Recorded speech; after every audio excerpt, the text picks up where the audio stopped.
Sa video na to pag-uusapan natin kung paano ako nagpa-level up ng level 50 agad in 3 days. 3 days lang guys, nag-level 50 na itong character natin and free to play tayo. Wala akong ginastos dito kahit tignan nyo. So sasabihin ko sa inyo guys yung sikreto kung paano magpa-level up ng mabilis dito sa Lord 9. Since magre-release na to mamayang 5 PM, mas maganda pag makakauna tayo sa level kaagad. Kaya sasabihin ko sa inyo kung paano yung sikreto natin, yung ginawa ko para mag-level 50 siya kaagad. So alam natin na dito sa Lord 9 kapag nakakabenta ka ng item, dun ka lang kikita. Kaya naman kailangan mabilis tayong magpa-level up para magbenta-benta tayo ng mga items dun sa mga nagpapalakas pa lang na mga spenders. Syempre para makapagpa-level up tayo ng mabilis, kailangan yung character natin matibay para kayanin niya yung mga nandito sa mga dungeons. Kasi dito sa dungeons guys, dito yung mga mas malalakas magbigay ng experience. Katulad nito, 10,000 yung binibigay ng dungeon na to na experience bawat mobs. And syempre kailangan din natin ng AOE na skill para mas mabilis siyang makakill. So makikita nyo dito lahat ng skills ko ay AOE. And itong character ko na to guys ay mabilis pumatay kasi meron siyang ability. Ito kakaiba tong class na to. Ito yung pinakakakaiba dito kasi kung mapapansin nyo meron siyang dito parang mga souls. So kumukuha siya ng souls para gamitin itong souls na to pangpabilis ng atake niya. Kaya mas mabilis din siyang pumatay ng mga monsters. Compare natin sa assassin guys. Papalitan ko to sa assassin ha. Tignan nyo. Yan, assassin na tayo. Ang bilis tumira ng assassin. Kaso nga lang maliit yung damage niya. Nakita nyo dyan? Iba talaga kapag assassin. Tapos meron pang isang class na mabilis. Hindi lang yung assassin. Ito din. Tawag dito battle staff. Tignan nyo kung gaano kabilis bumanat itong battle staff guys. At yung maganda dito sa battle staff ay critical siya. Nakita nyo yung mga critical na yon. So puro critical yon na magic. Critical na magic yan. Battle staff. Mabilis din bumanat. Tapos itong assassin naman, critical type din siya pero physical. Yung battle staff critical pero para siyang magic type. So ito, sasabihin ko na sa inyo guys kung bakit ito yung character ko na mabilis magpa-level up. Itong Skype. As you can see, every kill niya ay nadadagdagan ng soul dito. Yun, meron siyang 2 soul ngayon dito. Bawat skill niya tapos kill niya na normal kill, nadadagdagan ng soul yung nandito sa right side na to.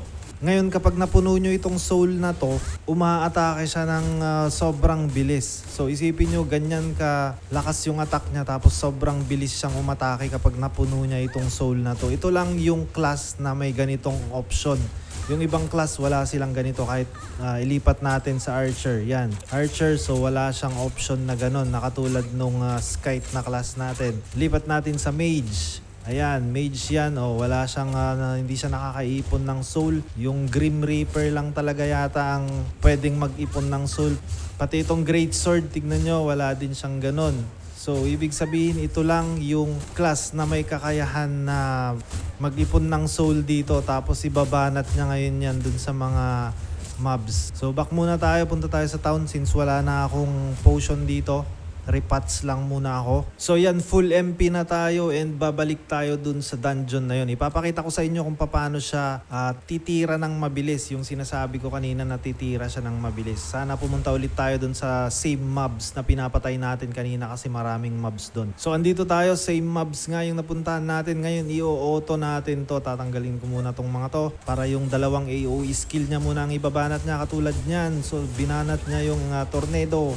Tapos yan, tapos ngayon lalagyan ko ng 2 skill and yun, nakita nyo yun, umiilaw na siya ngayon kasi mabilis na siyang tumira guys. Kung makikita nyo, ang bilis niya lang pinatay yung mga mobs na nakapalibot dito kanina. Yung mga natamaan niya dun sa tornado na AOE niya. Siyempre pag natamaan ng AOE, nagiging aggressive sila. Kaya lumalapit sila sa kanya at napapatay niya kaagad. Yan yung character natin. Kumukuha siya ng soul. Isa siyang Grim Reaper. So sabi nila dun sa YouTube ng Lord 9 na kung beginner pa lang kayo at gusto nyo mag-level up ng mas mabilis, dapat daw crossbow or kahit anong long range, yung mage or yung archer. Pero para sa akin, ito yung pinakamabilis na magpa-level up na character guys. Makikita nyo naman dyan, bilis niya lang patayin yung mga mobs compared dun sa mga ibang dito. For example, itong archer na to, so medyo mabagal yung tira niya, pero mas malakas yung tira niya kaysa dun sa crossbow, kaya okay din yan. Pero para sa akin talaga ito kakaiba to kasi ang bilis ko talaga nagpa-level up nung ginamit ko itong class na to. So yun, yung sinabi ko kanina, para mabilis tayong magpa-level up, number 1, kailangan piliin nyo yung magandang class, yung kaya niyang mag-dungeon mag-isa.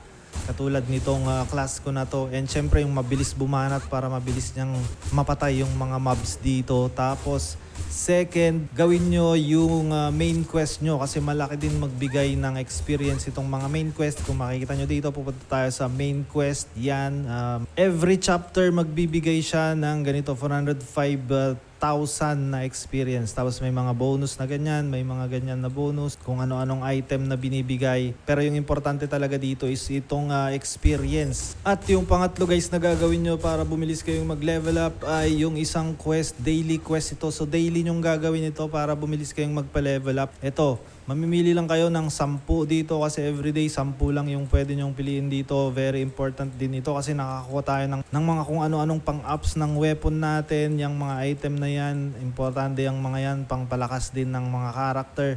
Tapos itong tatlong to, kapag kaya nyo nang pumatay ng boss, doon nyo lang magagawa itong mga nasa side na to. Hindi ko mabasa kasi checkwa yung language niya. So ulitin ko, number 1 na pang pabilis ng level up is yung dungeon. Itong dungeon na to. Pangalawa, yung main quest. Pangatlo, yung side quest natin, yung color green. Tapos pangapat, dapat mapili nyo yung magandang character na gusto nyo, yung mabilis pumatay ng monsters. So kung may pang top up kayo, mas maganda kapag yung mga long range na lang ang gagamitin nyo. Since ako free to play ako dito, kaya pinili ko yung mas malakas yung damage katulad nito. And nakakalapit naman siya kaagad dun sa mga mobs kasi meron siyang skill na bull rush dito. So magcha-charge siya papunta dun sa kalaban. Parang yun yung ginawa niya. Nag-charge siya papunta dun sa kalaban. Hindi niya na kailangang lakarin na pumunta dun.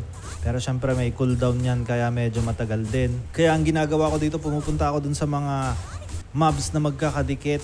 Yung mga magkakatabi na mobs para hindi na niya kailangang maglakad-lakad ng sobrang layo para pumatay ng mga monster. And syempre yung bonus tip natin, kung gusto nyong mabilis na mag-level up dito, kailangan nyong pag-aralan to. So hanapin nyo yung mas maganda sa mga PvE. Katulad nito, yung ginamit ko dito. So translate lang natin. Ayan, na-translate na. Sabi dito, during an attack, the melee attack power and attack speed increase within certain period of time. So bumibilis siya. At the same time, yung attack niya, kaya naman mabilis siyang pumatay ng mga mobs. Kaya ang bilis kong nagpa-level up dito guys. And take note, free to play lang ako dito. Di ako gumastos dito sa Taiwan server. Kapag lumabas mamaya na yun, 5 PM, kita-kita tayo doon. I-comment nyo na lang kung ano yung server nyo para kung sakaling ka-server ko kayo sama ako sa guild nyo or gawa tayo ng guild natin. And yung mga pwede nyong pagpilian nga pala kung gusto nyong mapili yung mga ganito or yung naaayon sa class nyo na klase ng ability dito is dito guys, sa second tab, hindi ko lang mabasa. I-translate natin para mabasa natin. Ang alam ko, ability yung tawag dito. Capacity pala, hindi siya ability.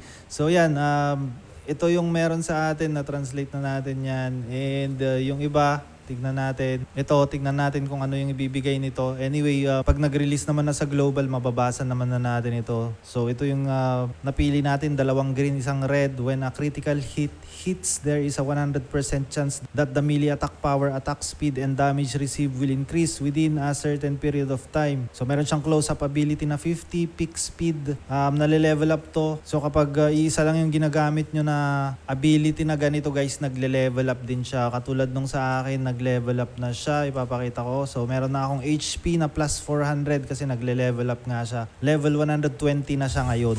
And isa pa sa tip na ibibigay ko ito, kailangan nyo lang piliin dito yung pinakamagandang option para dun sa character nyo. Katulad nung sa akin, kung makikita nyo yung sa akin umiikot, hindi lahat ng option dito is ganun yung animation niya. Kung ito yung pinili ko, magiging parang dagger lang yung ibabato niya, pero ito yung pinili ko, yun yung parang tornado. Kasi kung makikita nyo dyan guys, generate Typhoon Plus for the target surrounding area within 5 seconds, dealing 15% additional physical damage every after 0.5 seconds. Every 0.5 seconds pala. So kaya siya naging typhoon. Itong mga to naman, yung mga ibang abilities niya dito ay hindi siya nagiging typhoon. Iba-iba yung animation ng mga yan. May mga iba't ibang gamit yan. Ito parang pang PVP yata to. Ito yung parang dagger na ibabato niya lang. Tapos punta na tayo dito sa fourth skill ko. So next skill natin ito pag level 55 na ako. Papakita ko din sa inyo kung ano yung silbi nitong fifth skill ko kapag nag level 55 na ako. Kaya huwag niyong kalimutang mag-subscribe para pag nag-level 55